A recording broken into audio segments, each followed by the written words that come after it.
Dr. Cecilio K. Pedro, FFCCCII President, for an overview of what's happening sa relief operations ng Federation, inspired by Senator Amy Marcos.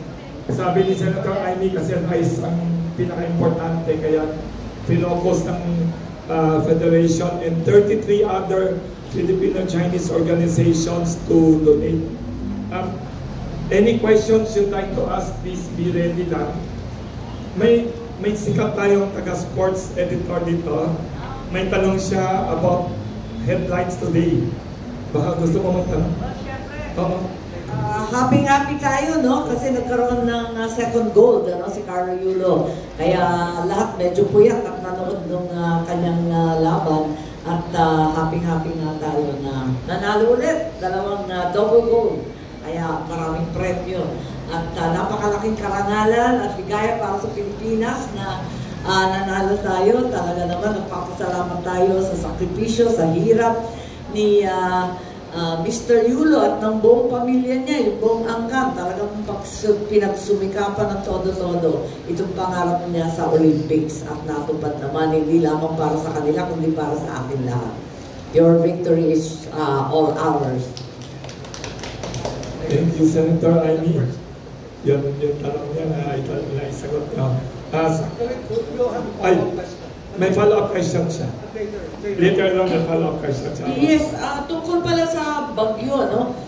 Marami kaming binigay na bigas at nais ko rin idagdag na maliban sa bigas, we started giving away school supplies as of August 3. And earlier, we were able to give school supplies also from our Chinese Federation and other groups.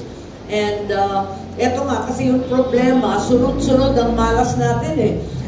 Unang-una, panahon ng habagat.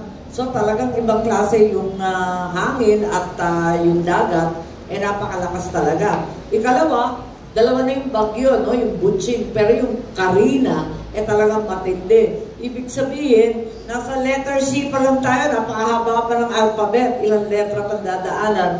Kaya pagsumikapan natin na ipagtibay ang mga bahay at handa na tayo dapat sa lahat ng relief at evacuation centers.